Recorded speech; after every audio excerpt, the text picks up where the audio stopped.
Ah là là là là, est-ce que ça vaut le coup de démarrer le minage en 2025? Est-ce que c'est une année propice au minage, hein? Sachant qu'on est quand même, ça fait maintenant 2 ans qu'on a, 2 ou 3 ans, hein, qu'on a les cryptos qui n'arrêtent pas de monter. Donc on pourrait se dire que le minage, est-ce que ça pourrait être intéressant? Alors on va répondre à ça dans cette vidéo. Pense à mettre un petit pouce bleu, à t'abonner à la chaîne si t'es pas abonné. Voilà, je te rappelle que tu peux me soutenir en allant sur patreon.com/makertronic, hein. Tu pourras voir mes vidéos en avance. Alors on va pouvoir commencer, hein, cette vidéo. Donc est-ce que le minage c'est vraiment quelque chose qui est intéressant, et du coup est-ce que en 2025 il faut reprendre le minage? Alors déjà, faut reposer un peu la base des choses, hein. Le minage ne va pas te faire devenir millionnaire, hein. C'est pas en faisant du minage que tu vas devenir millionnaire, hein. Bon, à moins que tu aies, je sais pas moi, 500 machines ou je sais pas, un truc déraisonnable. Si tu es quelqu'un de raisonnable comme moi, par exemple, tu auras peut-être une dizaine de machines dans ton garage pour faire du minage, hein, tout au plus, hein, voilà. Donc tu vois, c'est pas un truc qui va te rendre millionnaire. Donc maintenant que les choses sont dites, on va pouvoir continuer. Alors actuellement, le minage, depuis 2 ans maintenant, il suit une certaine saisonnalité. C'est-à-dire que tu as les mineurs de l'été, qui ont l'élec gratos grâce à leurs panneaux solaires, donc qui vont miner l'été gratuitement en fait, hein, et donc qui vont empocher des gains, puisque tu sais, dans le minage il y a une histoire de coût électrique, hein, qui est importante, hein. Et donc en tout cas en Europe, hein, je te parle pour l'Europe et en particulier pour la France, il y a le coût électrique qui est important. Donc avec des panneaux solaires, effectivement, l'été, et même quand tu es dans le sud de la France, jusqu'à la mi-saison, bon, tu peux miner quand même pas mal à l'œil, hein, tranquillou dans ton garage, l'air de rien. En ninja, tu peux miner pépère, voilà, ça, tout ce que tu vas miner, c'est quasiment 100% bénéfice, quoi, hein. Et puis, tu as les mineurs de l'hiver, hein, toujours dans la saisonnalité, qui, eux, vont s'en servir pour payer leurs factures d'électricité. Pareil, parce que tu comprends que si tu mines un coin, par exemple, en hiver, et que tu gagnes, je sais pas moi, par exemple, 150 balles par mois, et que tu as en tout 200 balles d'électricité à payer, et ben il te restera plus que 50 balles à payer, en gros, quoi, hein. Voilà. Après, évidemment, il faut que tu déduises les impôts et tout ça, machin, mais voilà, l'idée c'est ça, quoi, hein. L'idée c'est ça. Alors, en fonction des années, tu as des coins plus ou moins intéressants à miner, et donc ils peuvent même te payer l'intégralité de ton électricité, voire beaucoup plus, hein. Donc tu vois, là, il y a vraiment 2 types de mineurs, hein, et puis tu as les mineurs comme moi qui minent tout le temps, toute l'année, H24, tu vois, les fous, quoi. Les fous, c'est nous, hein. Alors, tu n'es pas sans savoir que maintenant, la majorité des coins qui sortent sont en proof of stake ou en assimilé, c'est-à-dire qu'il n'y a pas besoin de les miner, hein. Il y a juste besoin d'avoir la preuve d'enjeu, de dire voilà, j'en possède tant, donc j'ai le droit d'en gagner. Voilà. Moi, je trouve ça horrible comme truc, je trouve ça assez dégueulasse et parfaitement injuste, alors que le minage, c'est différent. Il y a une forme de justice, tout le monde a un peu son ordinateur, tout le monde peut miner, etc. Tu vois, il y a un côté plus démocratique quand même au minage en proof of work par rapport au minage en proof of stake ou assimilé, hein, le proof of history ou tous les trucs que tu veux, hein. Tous ces machins-là, pour moi, c'est tout plus ou moins dans le même panier quand même, hein. Donc, tu vois, voilà, il y a des vagues actuellement de coins en proof of work, donc que nous on mine, hein. Donc l'idée dans le minage, hein, c'est toujours, et ça n'a pas changé depuis le passage à The Merge de Ethereum, hein, l'idée c'est d'arriver à miner les coins le plus tôt possible dès la naissance du projet, hein. Donc les gens comme moi, on est des chasseurs. Les mineurs aujourd'hui, ce sont des gens qui sont des chasseurs, qui vont essayer via divers canaux d'arriver à trouver des coins intéressants à miner et d'essayer de le faire un petit peu avant tout le monde, hein, parce que tu comprends bien que si tu mines avant tout le monde, la part du gâteau est la même. Donc si vous êtes si on est 100 par exemple au départ à se partager la part du gâteau, bah, c'est sûr qu'on gagnera beaucoup plus que si on est 10 000 ou 20 000, hein. Ça c'est évident. Donc tu vois qu'il y a vraiment un effet d'échelle, il y a un levier, hein, là-dessus au niveau du minage, hein, il y a un effet d'échelle qui joue, et donc évidemment plus tu vas miner tout un coin et plus tu as de chances de gagner beaucoup de coins, hein. Et donc si ce coin vaut quelque chose, bah, pour le coup c'est un peu jackpot, quoi, hein. Donc tous les ans comme on mine un peu tout ce qui traîne, on peut faire 1, 2, 3 jackpots des fois dans l'année. Hein, ça dépend. Il y a des années un peu plus calmes. Je crois 2022 était plus calme. 2023, on a eu quand même quelques coins à jackpot, hein, je vais les appeler comme ça. Hein. 2024, idem. 2025, ça se présente plutôt pas mal. On en a eu un ou deux déjà. Donc bon, à voir après. Voilà, c'est ce qu'on appelle vraiment le spec mining. Hein, alors, tu as deux types de spec mining. Hein. Tu as le spec mining où tu vas prendre un coin existant. Par exemple, tu vois ici, tu vas sur GPU, par exemple, tu vas prendre un coin existant. Et bon, actuellement, c'est le QTC. Tu vois, bah, exemple, le QTC, on l'a miné avant son listing. Voilà. Donc, le listing est arrivé malheureusement un petit peu vite.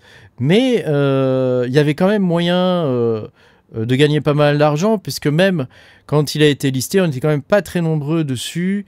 Il y avait peut-être les toutes premières poules qui étaient en train d'arriver, et donc il y avait moyen encore de faire pas mal de coins, jusqu'au moment donné où bon, le coin après a été connu, et où ça a été un petit peu plus difficile de le miner, quoi. Hein, de faire du coin, de faire beaucoup plus de coin. Voilà, parce que la part de gâteau, comme je t'expliquais tout à l'heure, hein, c'est toujours la même. Hein, donc voilà, tu as compris le principe, quoi. Donc là, tu vois, actuellement, il n'y a pas grand-chose d'intéressant à miner. On est quand même en profit, tu vois. Hein, par exemple, sur une 4090, on est quand même en profit sur 18 centimes. Donc ça veut dire que si tu mines aujourd'hui avec tes panneaux solaires, par exemple, ou même si tu mines pour chauffer ta maison, tu seras en profit et ça va même payer l'électricité de toute ta maison au final. Et impôt déduit, quoi, tu comprends? Donc voilà, c'est intéressant de miner dans ce sens-là. Il y a le côté saisonnier.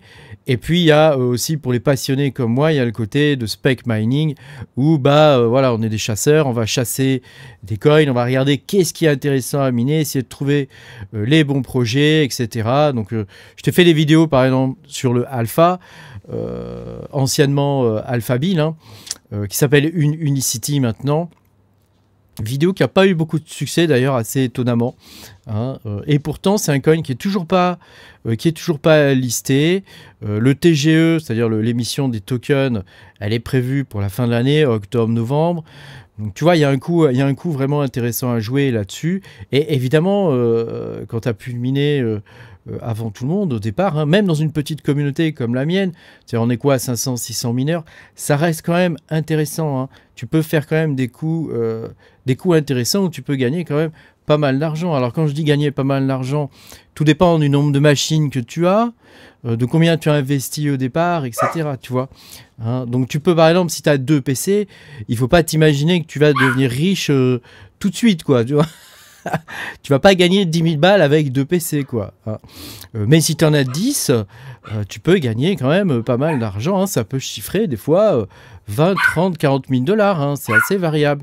Hein, quand je te parle de coûts, tu vois, c'est des trucs un peu comme ça. Hein. C'est-à-dire que on sait jamais vraiment combien ça va rapporter. Des fois, on mine des trucs, on se dit, bon, en espérant que ça va rapporter quelque chose. Hein. Donc moi, par exemple, en ce moment, pour maintenir ma ferme à flot et miner plein pot comme je fais actuellement, ça me coûte 5 € à peu près par jour. Voilà. Donc tous les jours, je dépense 5 € en électricité, en plus de l'électricité que je dépense dans ma maison. Voilà, sachant que moi, j'ai pas de panneaux solaires et mon chauffage est au gaz. Donc tu vois, voilà. La période la plus dure pour moi, c'est en janvier, février, mars, parce que comme je suis en tempo, tu vois, j'ai un abonnement électrique qui me permet aussi d'avoir l'électricité à moins cher. Et comme je suis en tempo, il y a des jours rouges où, voilà, faut pas trop que je mine, quoi. Cela dit, j'ai remarqué que j'ai eu une baisse au niveau de ma facture d'électricité. Habituellement, je paye 1000 € à peu près pour 3 mois. Là, j'ai payé 600 € pour 3 mois, donc 200 € par mois, tu vois. Donc bon, je sais pas comment ça se fait, mais est-ce qu'ils se sont trompés? Est-ce qu'il y a eu une erreur? Je ne sais pas. En tout cas, j'étais plutôt content de voir ça. Hein. Alors évidemment, tous les vieux sites comme ça, hrate.no, il est toujours mis à jour. Voilà, ils ont toujours un temps de retard, hein, ces trucs-là. Donc, il faut bien suivre la chaîne ou aller sur les bons Discord. Voilà. Après, tu as les sites comme What2Mine et tout ça, tu sais, qui sont un peu vieillots. Hein. Il n'y a plus vraiment de coins mis à jour. Hein, tu vois, bon. Il y a aussi ProfitMine, je ne l'ai pas mis. Et puis, sur MiningPoolStat, tu as les new coins hein, qui apparaissent. Hein. Donc, tu as le Virel aussi. Hein. Moi, j'ai dû gagner 300 ou 400 balles sur le Virel. Peut-être un peu plus même, dans les 600 balles en fait. Hein. J'ai 10 PC chez moi hein, qui minent ça. J'ai 10 PC qui l'ont miné. On l'a miné avant le listing. Et voilà, ça, ma foi, ça a été un coup assez intéressant. Voilà, il y a des fois, tu rajoutes un 0, hein, largement. Hein. Bon, c'est rare de rajouter 2 zéros. Hein. C'est très très rare quand même. Hein. Mais voilà, sur des coins comme Caspa ou des trucs comme ça, tu peux faire ça. Hein. Tous les ans, il y a quand même des coins, des projets intéressants en Proof of Work qui sortent. Hein. Le Proof of Work n'est pas mort. Hein. On a eu, à titre d'exemple, hein, on a eu le Quilibrium, on a eu le Cubic, tu vois, on a eu le NOC là récemment, qui n'était pas trop mal à miner. Le cubique est toujours intéressant à miner, hein, jusqu'à preuve du contraire. C'est toujours intéressant à miner. Voilà, on a eu pas mal de coins. Bon, je vais pas te faire la liste. Hein, tu regardes les vidéos sur ma chaîne, tu verras bien ce qu'il y a eu. Hein, mais en tout cas, à mon sens, le mining n'est pas mort et c'est toujours intéressant de miner. Alors après, il y a une question de matériel, hein, parce que dans le minage, il y a quand même, c'est un peu le nerf de la guerre. Hein, donc sur les processeurs, on trouve des coins à miner, des coins intéressants, etc. Parce que y a peu de mineurs qui ont des processeurs. C'est pas un truc qui est très démocratisé. Il y en a un petit peu en Chine, il y en a très peu aux États-Unis.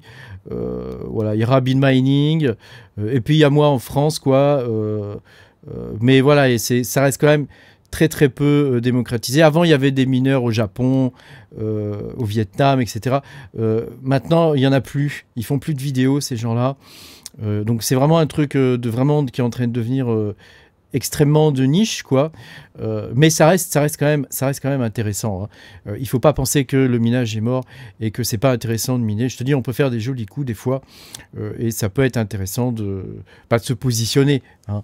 Voilà. Nous, on n'a pas accès, tu sais, on n'est pas des VC, on n'a pas accès au fait de pouvoir acheter des coins en avance à pas cher, etc. Hein, tu vois, par exemple, le Solana, quand il est sorti, bah nous, on ne nous a pas consulté, on ne nous a pas dit viens acheter du Solana à 0,1 centime. Hein, on ne nous a pas dit ça. Hein.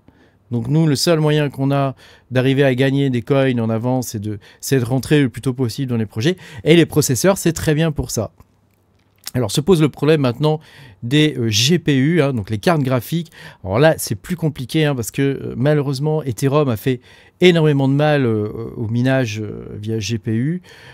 Ça a été un bien au départ, hein, puisqu'il y a beaucoup de gens qui sont entrés dans le minage grâce aux cartes graphiques, hein, tout simplement. Hein. C'était quand même pas mal rentable. Hein. Moi, je me rappelle avoir fait des journées à 100 balles quand même avec Ethereum, avec mes 10 cartes graphiques, là. Hein. Donc c'était quand même vachement intéressant, hein. 10 balles par jour par carte, je veux dire, c'était quand même la classe, quoi. Hein. Cubic a été comme ça à un moment donné, hein. Il y a eu des coins qui ont pas mal, on a eu le Tari aussi, hein, récemment sur les processeurs, hein, qui étaient pas mal rentables. Bon après, comme tous les coins, hein, tu sais, il y a le pump and dump, hein. Bon c'est un peu toujours la même musique, hein, voilà. Mais alors au niveau des cartes graphiques, c'est plus compliqué aujourd'hui de se mettre à miner avec des cartes graphiques. Il y a des choses qui sont intéressantes au niveau des cartes graphiques, mais on est plutôt dans la location. Hein, tu as par exemple VastAI, si tu as des cartes graphiques avec pas mal de mémoire, je pense aux 3090, 4090, 5090, même les 5080, ça passe bien. Hein, voilà. Tu as Octospace aussi, où tu peux louer tes cartes. Tu as Mining Rental, où tu peux louer tes cartes. Voilà. Après, quand tu loues, tu sais jamais vraiment ce que les gens vont faire dessus. Et si ça va te coûter énormément d'électricité ou pas, quoi, en vrai. Hein. Donc bon, il y a toujours un petit risque quand même au niveau de la location. Hein. Bon, tu peux toujours mettre un PL, un Power Limit, hein, sur tes cartes graphiques pour éviter que les mecs envoient ça plein pot et par exemple sur ta 4090 que tu sois à 450 watts, quoi. Tu vois ce que je veux dire, hein, voilà, parce que si tu en as plusieurs comme ça peut vite chiffrer, hein, et pour le coup t'es pas sûr d'être gagnant là, hein, voilà. Et puis voilà, après tu as tous les systèmes d'intelligence artificielle comme Salad, Nozana, enfin voilà, il y en a plusieurs comme ça. Alors moi je trouve que c'est pas très intéressant, c'est bien pour se lancer dans le minage, parce que c'est facile à mettre en place, mais voilà, c'est pas très intéressant quand même pour se lancer sur ces trucs-là, quoi. Voilà, j'espère que tu auras appris des choses dans cette vidéo. Toi, si tu penses que le minage c'est toujours intéressant aujourd'hui, n'hésite pas à le dire dans les commentaires. Moi, je pense que le minage c'est intéressant et je peux même te l'affirmer que le minage aujourd'hui, ça reste quelque chose qui est pas mort, qui est intéressant et qui permet quand même de dégager des gains qui sont même parfois très intéressants. Voilà. Après, comme d'habitude, hein, on n'a jamais rien sans rien. Hein. Il faut travailler, il faut chercher, etc. Voilà. Hein, tout ne tombe pas tout cuit du ciel. Des fois, il y a des coins qui sont compliqués à miner, donc il faut aller sortir les mains du cambouis et puis se mettre dessus et puis bosser et arriver à miner le truc, quoi, tu vois. Donc ça marche comme ça, hein. Ça marche comme ça. Merci beaucoup d'avoir regardé cette vidéo. Pense à mettre un petit pouce bleu, à t'abonner à la chaîne si t'es pas abonné. Moi, je te dis à bientôt pour de nouvelles aventures. Salut!